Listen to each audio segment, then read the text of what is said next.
Telegram continues to be more sus. Dashlane, the password manager, goes kind of open source. We'll talk about that more. Data broker had a data breach. Yes, that's a headline. And a lot more. Definitely a fun week. Welcome to Surveillance Report 120, where we are dedicated to keeping you private and secure with the latest news in the past week. I am Henry from Techlore. I am Nathan from The New Oil. All right, so this week, our promo segment, again, we have the usual suspects. We have Patreon if you want to support us in an ongoing fiat way and get some perks in return. We actually just recently added a second perk. We lowered the cost of asking a question because a lot of you guys have been asking for a lowered tier. So we listened to you guys. We went ahead and added that. And then if you want to support us in a recurring way, automated recurring way, but you don't necessarily care about the perks, we have LibrePay. That's also a recent development, but we still have Monero, tried and true, totally anonymous. All we see is how much you have given. So those are the ways to support us. And we want to remind you guys that we are partnering with Monerotopia 2023, which is a cryptocurrency conference, to give you guys a discount if anybody's interested in going. It will be all day May 6th and 7th, plus a welcome party on the evening of the 5th. It will be in Mexico City, and it includes talks from all sorts of developers and contributors, other privacy projects. I actually just checked before we recorded, and I found out that Key Jeffries from Session is going to be speaking, so that's really cool. I'm excited about that. There's going to be a bunch of workshops, and there's going to be like Monero 101, advanced workshops about how to run your own node, privacy tech, best practices, all kinds of stuff. I will definitely be there. Tickets are $99 for general admission, and you get 10% off with the code NOSURVEILLANCE1. All lowercase, the number 1, NOSURVEILLANCE1. And just again, they're looking for volunteers, sponsors, stores to run a stand, stuff like that. And you can contact them on their website. Thank you, Nate. And then we're going to dive into the highlight story. And, just to kind of, guys, if this story was about Signal, if it was about Briar, if it was about any other messenger, we'd be covering it just as much. And I have no issue coming forward and saying that there are parts of this story that are still speculative, that are still unfolding, that we haven't confirmed what's going on yet.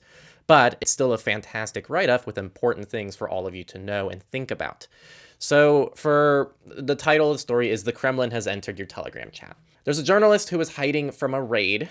I'm going to condense this a little bit. And she was raided and arrested. And then the officer told her that investigators have been following along with her private Telegram chats as she wrote them. He was quoting her, "There you were sitting there writing to your friends in the chat room." She recalls him saying. He proceeded to dispassionately quote word for word several Telegram messages she had written from her bed. "They're unlikely to bust it down," was a text that she sent before they raided her house. Dissidents across Russia have found their Telegram accounts seemingly monitored or compromised. Hundreds have had their Telegram activity wielded against them in criminal cases.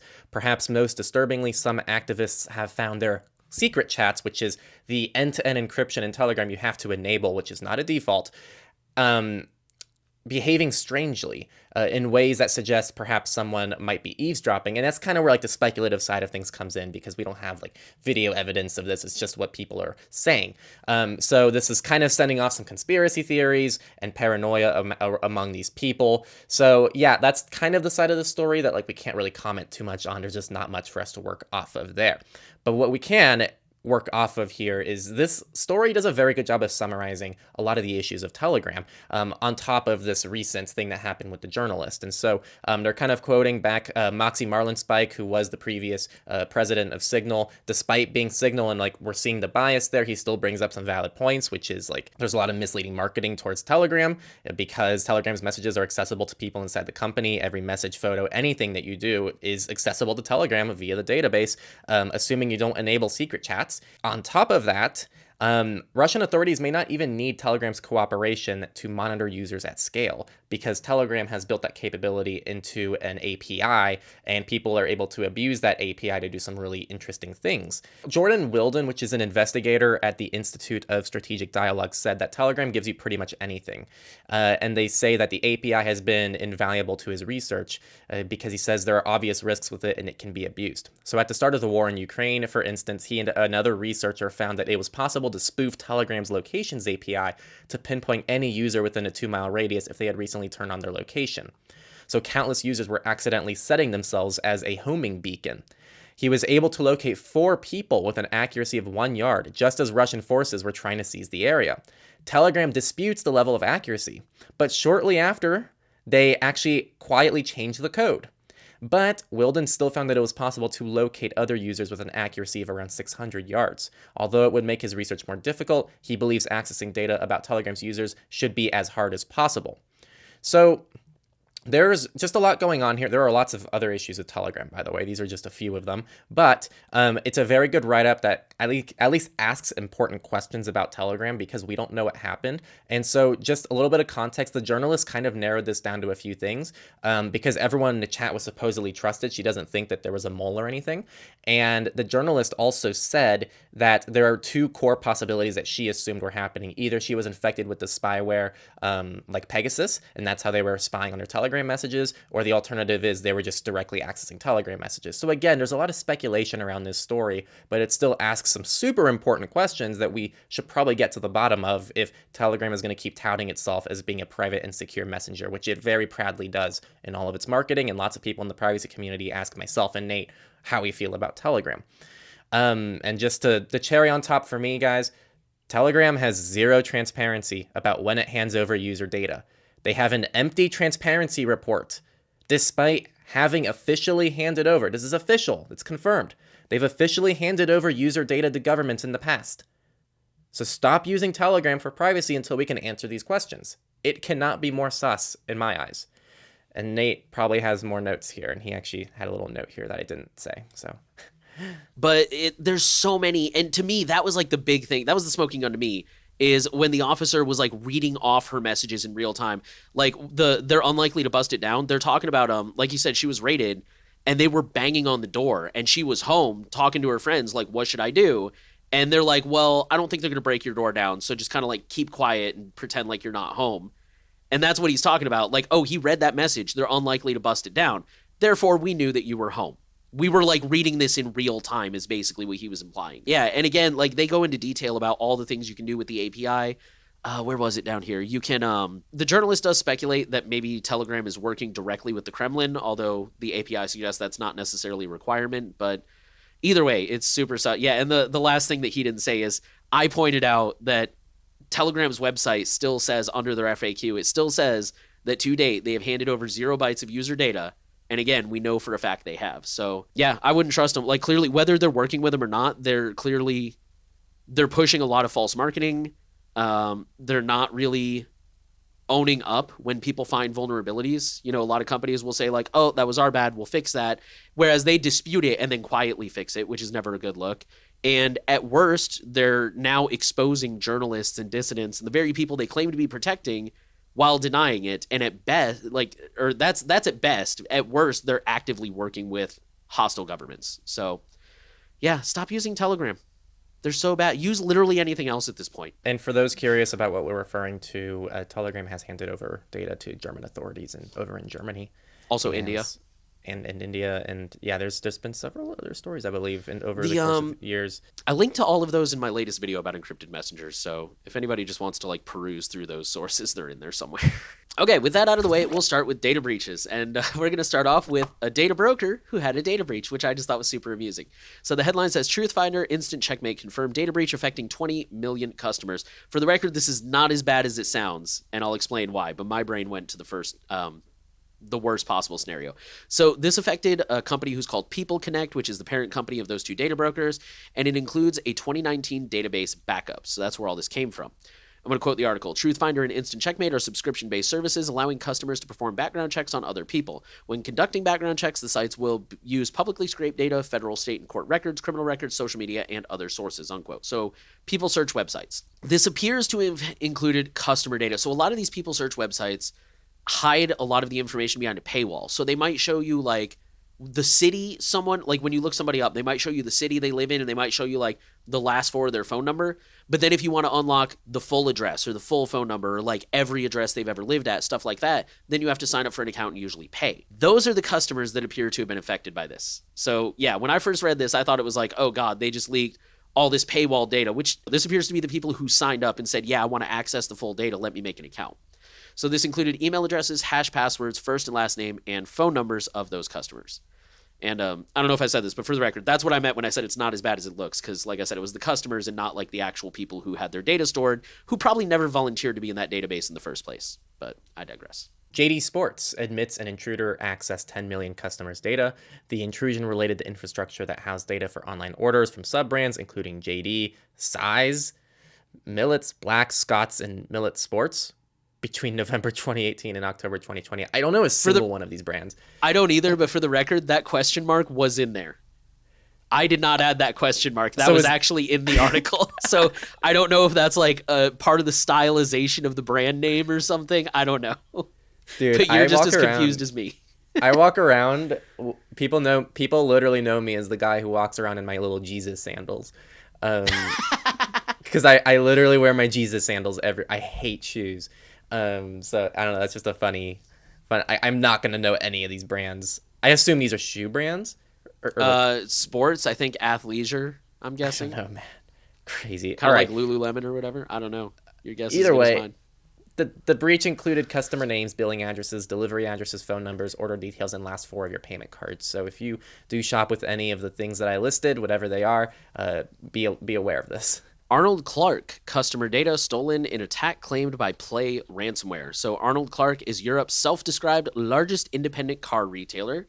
The attack took place on December 23rd and includes names, contact details, dates of birth, vehicle details, ID docs such as passports or driver's license, insurance numbers, and bank account details. So the next two stories are definitely related, so I'll just be covering them kind of the same way. So the first story, several Mint Mobile customers had phone numbers hijacked. Coinbase hacked around T-Mobile data breach. So in late December, early January, at least 5 customers took to Reddit to complain that their phone numbers had been hijacked.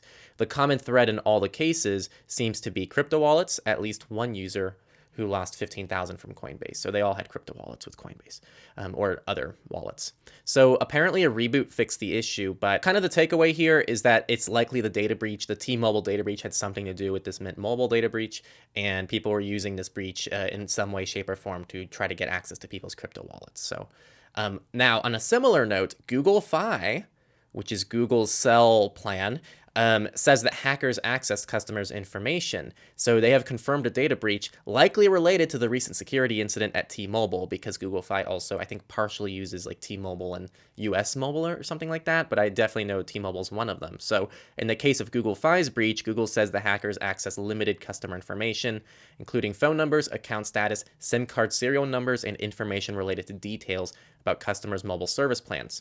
Google said the hackers did not take customers' personal information or payment card data, passwords, PINs, or the contents of text messages or calls. So it seems like Google's is pretty mild. Mint Mobile seems very unclear. Now, I kind of said this in the past because Mint Mobile is really nice for just getting prepaid cards. Good privacy, not great security. I was actually able to bypass the 2FA on my own Mint Mobile account at the time because I was able to just contact support and ask them to reset my password. And they just did it without verifying anything. I could have just been a random person on the internet. So think about that when you use Mint Mobile. Expect maybe like privacy, just signing up, but that's about it. Okay, and our last data breach comes from Russia. It says a hacker group has released 128 gigabytes of data showing Russia's wide-ranging illegal surveillance of citizens. So the hacker group is anonymous. The data, which is mostly documents, comes from Russian ISP Convex, who allegedly launched a project called Green Atom that was basically mass wiretapping Russia. Like, it's basically what the NSA did, but in Russia. Quoting the article, the data dump contained the information of thousands of Russian citizens who were clients of Russian corporations targeted by the surveillance program, which the group claimed to be operated by Russia's FSB, Federal Security Service, which, by the way, used to be the KGB. The program's existence was not known until the data dump. Unquote. There is also an indication that Anonymous still has more unreleased data. So I don't know what their demands are, if they're trying to do anything, but yeah, they might release that data in the future. And now the companies for the week. Apple Maps has a privacy bug that may have allowed apps to collect location data without permission. So this was a bug that was fixed in iOS 16.3, which may have allowed apps to collect user location without their permission. At least one app appears to have done so, and a security reporter has speculated that the same privacy bug could have been exploited by countless apps over an unknown time period. The app that was doing this was iFood, which is Brazil's largest food delivery app. Apple did not immediately give details, but is expected to do so at a later date when more devices have been updated. So I don't know, this seems like an actual bug from everything that I can read read about this. Luckily, it doesn't seem like it was mass abused in the wild, but it's just something to consider. It's why I'm always like, guys, minimalism, minimalism, minimalism. The fewer amount of apps you download, the better, because you just don't know what these apps are doing. So if you can always go web-based, try to go web-based. I think you can use Uber in the web app, actually. I don't think you have to download the Uber app to get rides, just as an example. Okay, our next story comes from Google. It says Google works on Blink-based iOS browser contrary to Apple's WebKit rule. So for those of you who are just joining us, a few weeks ago, or I think it was late last year, the EU cracked down on Apple with several anti-monopoly rules. But one of them I remember was that Apple may be forced to... So right now, all browsers on Apple have to use WebKit. And personally, I take issue. A lot of people say that... on iPhones. Yeah, sorry, on iPhones. And that's why a lot of the time, if you ask, like, what browser should I use on iOS, a lot of people will say just use Safari because they're all just WebKit. Personally, I don't agree with that logic, but I do understand where they're coming from. The EU passed a rule that said you can't do that anymore. You have to let other browser engines in, because otherwise, because you control WebKit, it's basically a monopolistic behavior. Google is now working on an iOS browser that runs on Blink, which is the engine behind Chrome, and also behind Brave and other Chromium-based browsers. So Google is insisting that this is not related. They're swearing that this is purely a, quote, internal testing tool to understand certain aspects of performance on iOS, unquote. And they're like, no, we have no plans to publicly release this. This is just for us. But in my opinion, given the fact that this coincides with an EU ruling, I don't know. It just seems really weird. Like, why would they make this if they have no plans to actually publicly release it? Feel free to let me know in the comments. I would be interested to know if there's a legitimate reason. Sometimes there is a reason, and I'm just, I don't know because I'm not involved in that world. But to me, this just seems really fishy. I think they're just putting themselves in position so that if/when this rule goes into effect, they can be like, oh, hey, here's our engine now. So, which for the record, I don't think would be a bad thing. I haven't heard anything necessarily bad about WebKit, but I do know that Blink has a lot of advantages. Like, it has really good site isolation and sandboxing and stuff like that. So I don't think this is necessarily a bad thing, but yeah, it's just kind of fishy. Yeah, all these browser engines are open source, by the way. So Apple's WebKit for the is record, open source. Blink is open source, WebKit's open source. It's all the extra stuff they add on top of it in Chrome that we don't like. So for example, Brave can use Blink without using all the built-in Chrome garbage. Up next, oh my god, this is a big update. So I don't know if people remember Anker's Eufy cameras. That was a big story where it turned out this supposedly not in the cloud camera was uploading data to the cloud. And not just that, but they were doing it in a completely unsecure way. Terrible, terrible story. Actually, Linus Tech Tips, like, they had them as a sponsor and they made this whole thing. It was bad, and they just were kind of ignoring the problem. So there's now an update. This is why you stay subscribed to the Surveillance Report. So after 2 months of arguing back and forth with critics about how so many aspects of its, quote, no clouds security cameras could be accessed online by security researchers, Anker's smart home division Eufy has provided a lengthy explanation and has promised to do better. You can go ahead and read the whole statement, but I'm just going to go ahead and quote like the notable things that they're looking to change. So they're now going to change the web portal to prohibit users from entering debug mode. Video stream content is now encrypted and inaccessible outside the portal. That is good. Then, while only 0.1% of current daily users access the portal, it, quote, had some issues which have been resolved. That is good. Eufy is now pushing WebRTC to all of its security devices as the end-to-end encrypted stream protocol. So they will now be implementing end-to-end encryption. Facial recognition images were uploaded to the cloud to aid in replacing, resetting, adding doorbells with existing image sets, but this has been discontinued. I forgot to mention that they were actually using some of that data as well to do things like train AI. So terrible. There was no recognition data that was included with images sent to the cloud. That was another statement they made. They also said outside of the recent issue with the web portal, all other video uses end-to-end encryption. They said a leading and well-known security expert will produce a report about Eufy systems. They also said several new security consulting, certification, and penetration testing firms will be brought in for risk assessment. A Eufy security bounty program will be established, and the company promises to provide more timely updates in their community and to the media. Great, they're now caught up to the bare minimum. All right, our next couple of stories come from Meta, so we're going to go ahead and combine those. First off, a hacker finds a bug that allows anyone to bypass Facebook 2FA. So this comes from a security researcher from Nepal, whose name I'm not even going to try to pronounce because I will totally butcher it. But he realized that Meta did not rate limit attempts when entering the two-factor code to log into accounts. So a rate limit, basically, you guys have probably seen this before. If you try too many times, it says, hey, you're doing that too much. You can't try to log in again for like an hour or something like that. Meta didn't do that. So this person found that when attempting to log in, they could basically just brute force the codes. They were able to basically take over a user's account. All they had to do was fish the username and password, and that's already probably pretty widely used because people reuse credentials and things like that. Yeah, just really unfortunate stuff. But he did report it to Instagram, or excuse me, to Meta, who did fix it. So that's good. I wanted to just chime in real quick there. One thing I wanted to add here is, for whatever reason, I don't know how Meta works or any of their accounts. I don't have a single Facebook account. But this required a victim's phone number. I don't know if you needed the phone number to get to the 2FA screen, or if the 2FA was via a phone number, if it was an SMS two-factor code.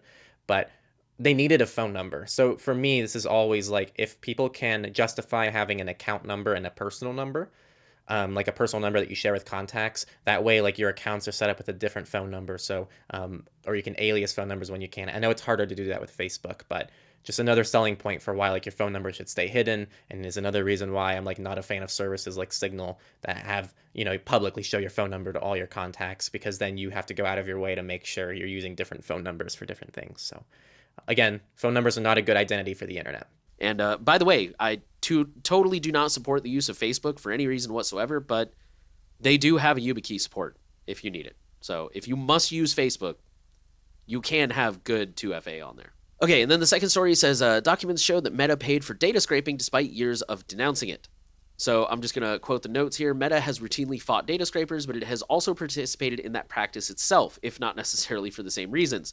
Bloomberg has obtained legal documents from a Meta lawsuit against a former contractor indicating that the Facebook owner paid its partner to scrape other websites. Meta has spent years suing individuals and companies for scraping its platform without permission. In some cases, it has accused companies of masking their activities and accessing sensitive details that require logins. All right, now research. We've covered a similar story to this in the past, actually, but this is a paper, Stable Diffusion memorizes some images, sparking privacy concerns. So just to kind of set the stage, because if I just read the notes here, it's not going to make much sense. A lot of these AI data sets, I know there's sites like This Person Doesn't Exist, which like has this AI generated face, which looks like a real person, but it's actually not a real person. But researchers have been able to reverse engineer some of this a little bit. So here's a new paper that comes out about this, which says discovering instances of memorization in Stable Diffusion requires 175 million image generations for testing and pre-existing knowledge of trained images.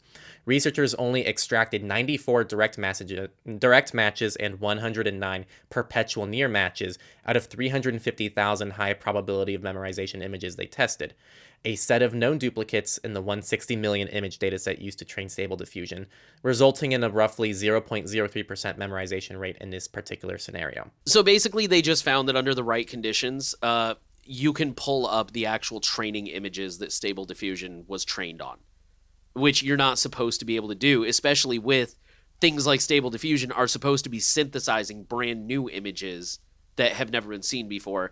It sounds like the likelihood is very, very low, but the fact that it is there at all is a little disconcerting because you might pull somebody's real face or real artwork, which, in addition to privacy concerns, probably also has some like legal concerns too. So, yeah. Okay. And then we only have one other research story. It's real quick. It says, until further notice, think twice before using Google to download software. It says threat researchers are used to seeing a moderate flow of malvertising via Google Ads. However, over the past few days, researchers have witnessed a massive spike affecting numerous famous brands with multiple malware being utilized. This is not the norm. I mean, first of all, just don't use Google. But yeah, but what they're saying when they say think twice before using Google to download software is when people will go to a search engine and look up, I mean, even if it's something legitimate like freeware, like, you may not necessarily remember GIMP, for example. I don't remember their web address off the top of my head. So I would go to Brave Search and look up GIMP photo editor and, use that.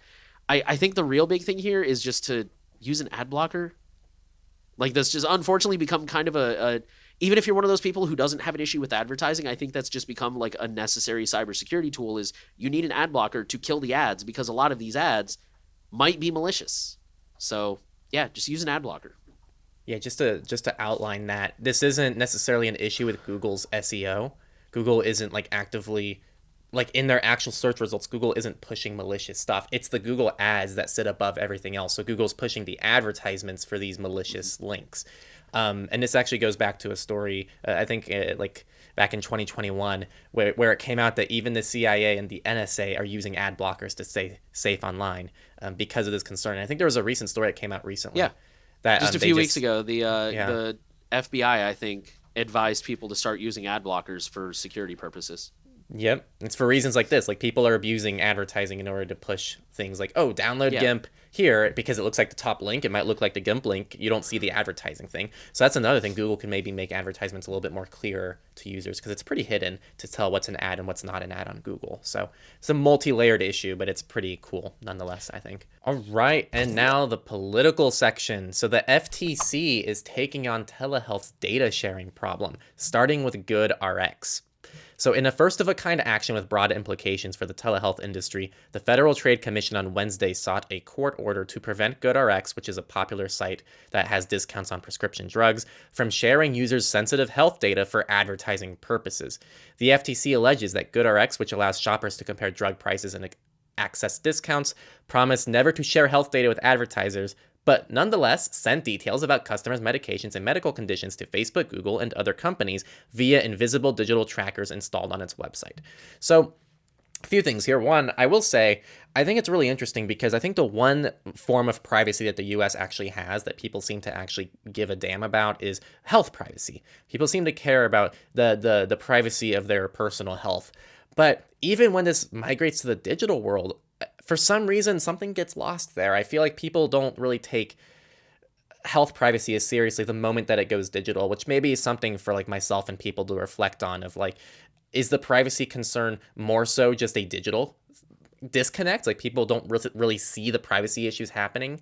So they don't, I don't know. Something to think about, just a question I have there. But I mean, they're a for-profit app, so I've always been kind of sketchy about them. But like, I'm with you. I don't think this was an intentional like, hey, let's go in and track our users. I think it was probably more like, you know, they added the standard issue, Google Analytics, probably the Metapixel, stuff like that. But it is either way, regardless, it is nice to see the FTC, like you said, like a lot of people just don't think about it. And it's nice to see the FTC stepping up and being like, hey, this is health data.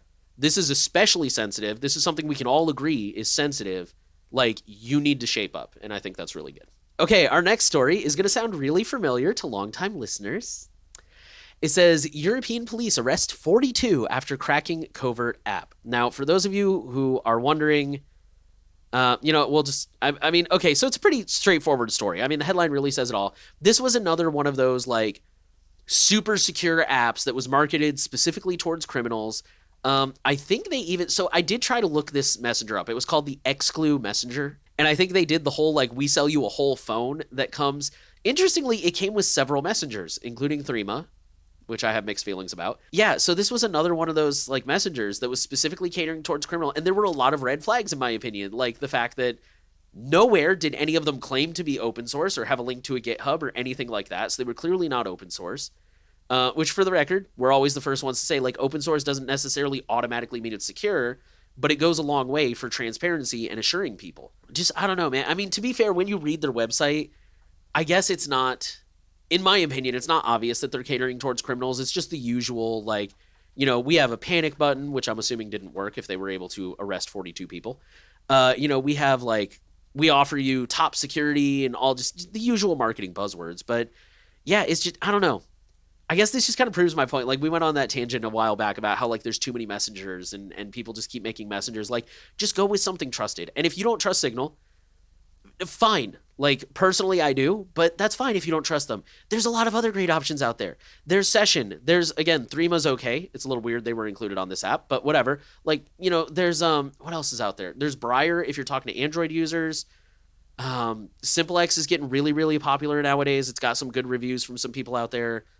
I'm trying to think of some other ones. Matrix. Forgot about Matrix. Matrix is totally fine. Like, there's so many good open source options that already exist and have already been reviewed by experts and at very least are good enough, if not great. It's like we don't need to keep going with these messengers nobody's ever heard of. It's just, I don't know. It's almost at this point, it's like, what did they expect? Like, of course it was a honeypot. Yeah, and so I just quickly checked out the site. For me, the glaring red flags, just to share how I would look at this. A, it requires a license. Oh yeah, I forgot about that. So it says the first thing, buy a license. Need a license key, buy one now. Anything that is like a license, especially for something like an end-to-end encrypted messenger, people, security, cryptography, I don't care what the situation is, cryptography should be open source. That's just like layer one of like, is this even a decent Did you option? did you see how much the license costs? Let me check. I want to see your reaction. Oh my god, ridiculous. So it's Just buy a Threema license. It's 3 months, people, for 500 euros, and then 6 months for 900 euros. Let me tell you, people, there's no like just spend a lot of money and become instantly private option out there. Okay, if anyone's doing that, don't do it. Don't buy things that require a license or a subscription that are like this. I guess that's a weird way of wording it. Don't use proprietary things that are locked behind a super expensive subscription with no information about the technology or anything around it. Super sus. The other layer to this too is it's a whole phone. Yeah, that's what I mean. Like, they do offer an entire phone. And if you scroll to the bottom of the website, you can see all the other apps that are included. Signal is interestingly not on there. It's a phone that they ship you, people. And like all the pictures that I'm seeing it looks like an iPhone 6. But I wouldn't actually know. Look at pictures of the phone. Because I wouldn't know. They're not saying what phone they ship you, but they say things like hardened security policies. But if it's an iPhone, there's not really any hardened security policies to have on an iPhone, unless they're like jailbreaking it and doing something crazy to it. Which in that case, I'm like, guys, just so many red flags. We actually got emailed at Techlore for people asking about some of these like really sketchy services, sketchy messengers, sketchy people that send you phones that are like pre-hardened, pre-installed with all this stuff. We tell everyone, stay away from this stuff. Get your own phones, flash your own stuff, install your own messengers that don't cost so many euros every 3 months or 6 months. Just, oh my God, so many red flags. Threema's like $5 one time. Yeah. And even then, I'd be like, I can't justify spending money on Threema personally, but even then, yes, that's better. I mostly got it for a review, but yeah. New York Attorney General forces spyware vendor to alert victims. So this comes after a $140,000 fine for spyware vendor Patrick Hinchy and includes a requirement to alert the affected victims. Seems like a bare minimum, so good stuff. And a fun name for a spyware vendor. Okay, our next story comes from India. Google makes changes to Android and Google Play services after India CCI setback. So this is an update to a previous story. After the Competition Commission of India imposed a penalty on Google for monopolistic behavior, Android in India is rolling out changes. These are actually really good changes that I wish we would see everywhere. They will allow manufacturers to fork Android, including creating forks without Play services. So basically, like any manufacturer in India now can create their own Android OS. And they will provide users the option to change the default search engine when they run the initial setup. So when they first buy the phone and they're setting it up, they will have more freedom to, like, instead of just by default you've got Google, it'll prompt you like, hey, pick a search engine.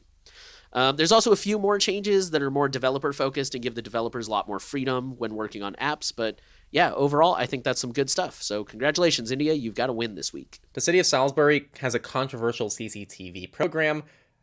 CCTV camera proposal, which gets a green light despite protests. This is a headline I was taken from MSN, who just reposted the linked article, but it does convey the privacy impact better. So protesters are against the cameras, calling them an open-air prison with no privacy. Pretty based, not gonna lie.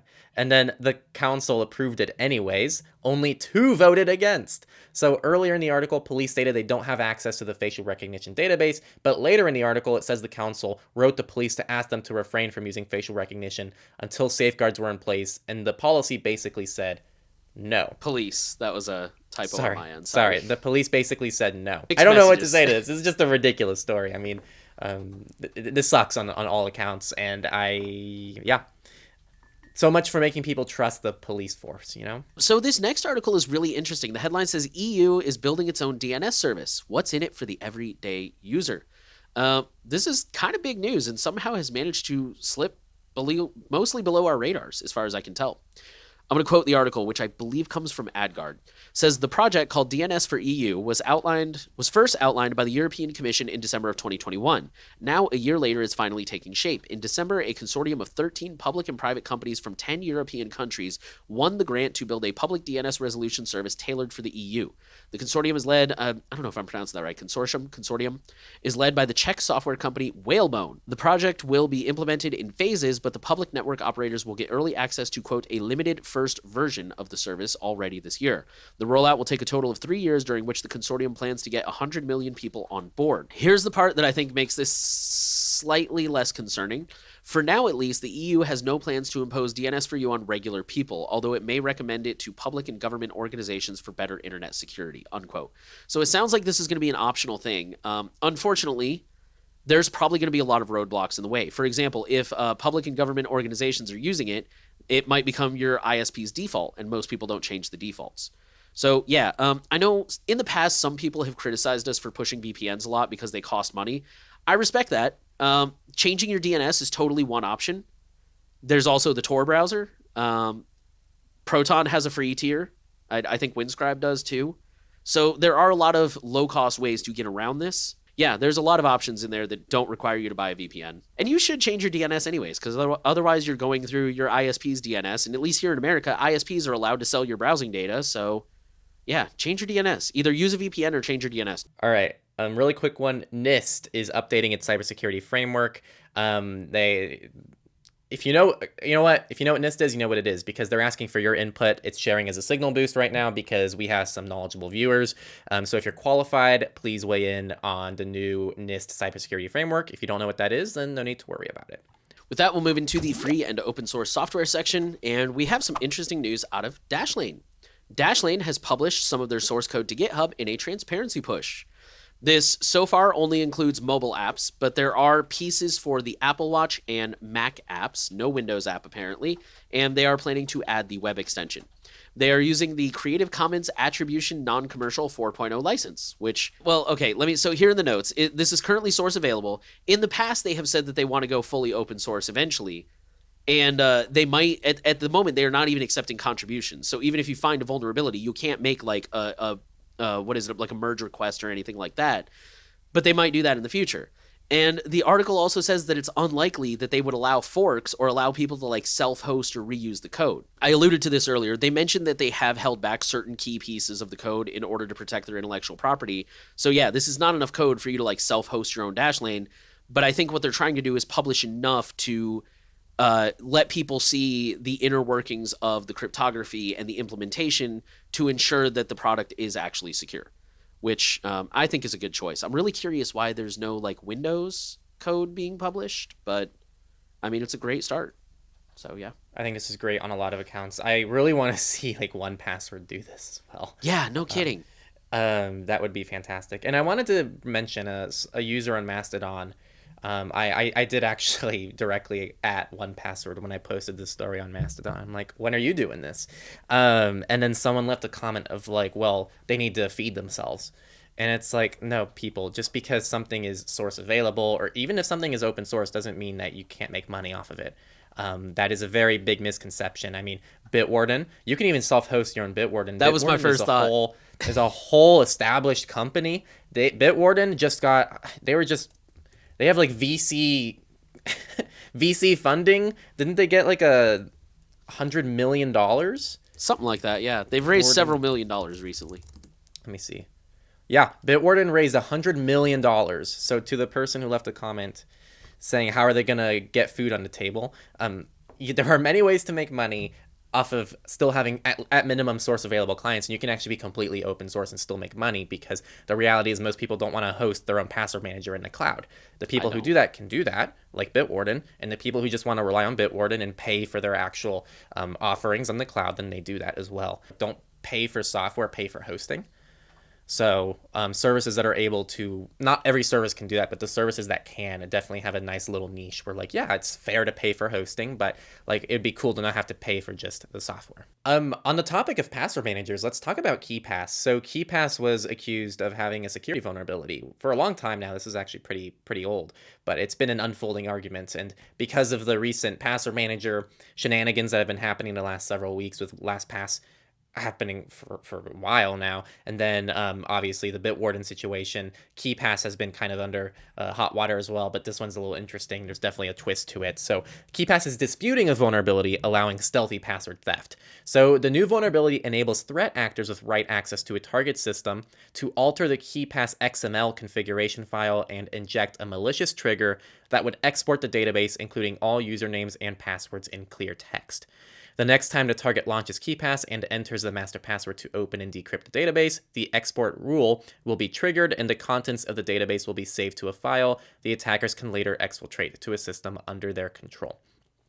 Users have proposed fixes such as adding a confirmation prompt for silent exports or flags to disable exporting, with the flags being password protected from changing. This proof of concept has already been published online, making it easier for malicious attackers to take advantage of it. However, KeePass is arguing that this really isn't a vulnerability on their end because anyone who has write access to your machine could do pretty much anything, including much worse things. So I guess we will see if KeePass decides to take any action on this. But yeah, it does sound like if someone has write access to your system, like, yeah, they can do this, but there's probably bigger concerns on your plate as well at that point. So it will be interesting to see if KeePass acts on this. Okay, our next story is a real quick one. It comes from Tudanoda. It says subfolders are here with the little emoji, with the celebration emoji.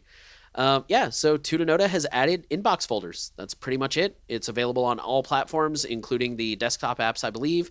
And they also note that this is a requirement for the upcoming import feature. So that's another step forward towards that.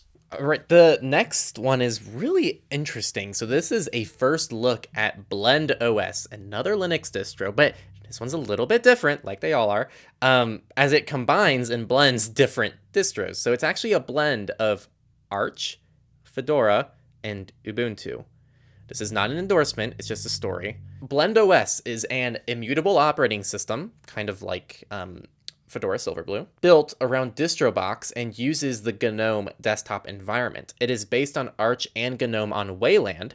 You can always change your DE, of course, but you can use any package manager, including Pacman, which is what Arch uses, DNF, which is what Fedora uses, and APT, which is what Ubuntu uses. The last two, though, have to be added manually, so I assume that Pacman and things like the AUR are what you're going to use by default here. Furthermore, DNF and APT make use of DistroBox and Podman. When you install a program using one of those package managers, it automatically isolates them into a container for maximum security and compatibility. This is super cool. I really like this. It is really nifty. I still think it's like the most ridiculous Linux thing I've ever heard. The fact that like you have to make an OS that combines like all these different package managers and just further separate, like it just speaks to like the absolute like monstrosity that is the Linux community. Which I find ridiculous, but I think it's also kind of cool that someone actually is trying to blend this all together in a very convenient way. Also, sorry, I kept that pretty technical. There's a lot there that would need to be explained. So if you aren't really familiar with Linux, I apologize there. Definitely a kind of a technical story, but all the Linux gurus, you're definitely going to appreciate that story, I think. Okay, and then our final FOSS story is a quick one. Wine 8.0 has been released and plenty of improvements are included. There were roughly 8,600 total changes in this latest update. Includes some of this stuff goes way over my head for the record, so I'm just kind of gonna list these off. It includes completion of PE conversion, which developers say this work is an important milestone towards supporting copy protection, 32-bit applications on 64-bit hosts, Windows debuggers, x86 applications on ARM, and more. Further, there has been additional work on WoW 64, which is an effort that will let 32-bit Windows apps work without any 32-bit Unix library being present. So that's kind of all the technical stuff. If you're more technically minded, definitely check into that. There's also better controller support for gaming, new default light theme, RSA encryption and signing, notepad updates, accessibility updates, and much, much more. I mean, again, 8,600 total changes. There's a lot in there. So definitely check out the article if you're a Wine user or want to know more. And that'll move us into our Misfits section, where we only have one story. This is kind of a quick one. It says, watch out, software engineers, ChatGPT is now finding and fixing bugs in code. So this is we're including this because this is security related.